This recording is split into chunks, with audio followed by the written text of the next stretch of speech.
It's time for business news with Richard Southern. And Richard, the pandemic has been a tough time for workers, especially when it comes to getting a raise. But brighter days could soon be coming. Let's hope so. Certainly, Melissa, the economists at TD Bank think so. They're forecasting now some significant wage hikes that they say could be just around the corner for Canadian workers. It would be welcome, of course, because wages in Canada, they've only grown on average by 2.4% over the past year, whereas inflation is growing at what? 4.4, 4.5%. Everything's costing more, but we're not making much more. TD Bank, though, thinks that's about to change. It's making a prediction that we're going to see wage hikes based on the fact that the job vacancy rate has climbed to 5.4%. Up until now, there had been very high labor participation, and with so many workers looking for work, employers didn't feel a big need to hand out any big wage hikes. But now job vacancies are 72% higher than they were pre-pandemic, meaning companies may need to pay more to both attract and keep talent. The bank economists, Melissa, think it could be about 6 months or so before we start to see the wage hikes. I asked for a raise recently, and they said, Richard, you've been doing a good job. Instead of the one ham sandwich we pay you, we're going to pay you 1.5 ham sandwiches. And I said, in this environment, that's good. I'll take that. I'm pretty happy with that. It's good. I would take that too. Yeah, sounds good. Happy. I'm happy.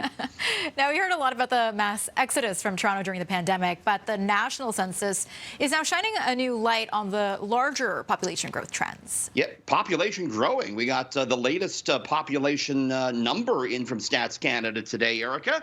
36,991,981 people now live in Canada, a very exact number. That was as of last spring.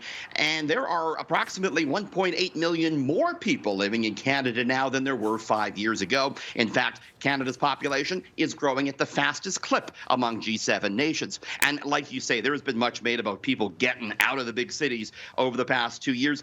But StatsCan says that's not entirely true. We heard from a StatsCan economist today. Take a look.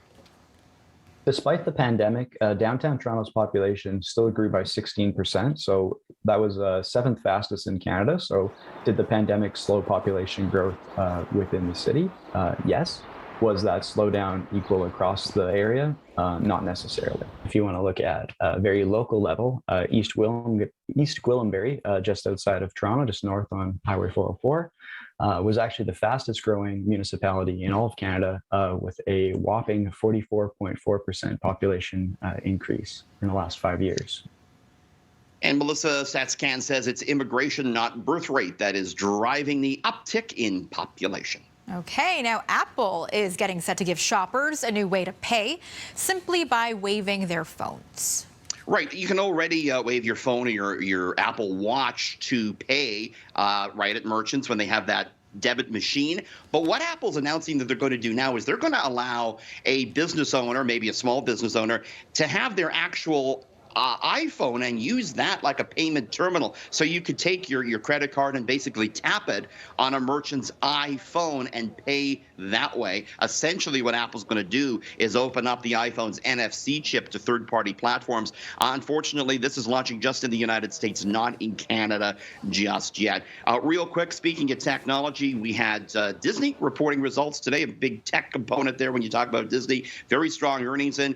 Disney Plus subscribers are up, and the company says it's bidding for the NFL Sunday ticket. So Disney stock was higher, as was Apple today, Melissa. Okay, well, thanks for joining us, Richard. That's business editor Richard Southern. Thank you.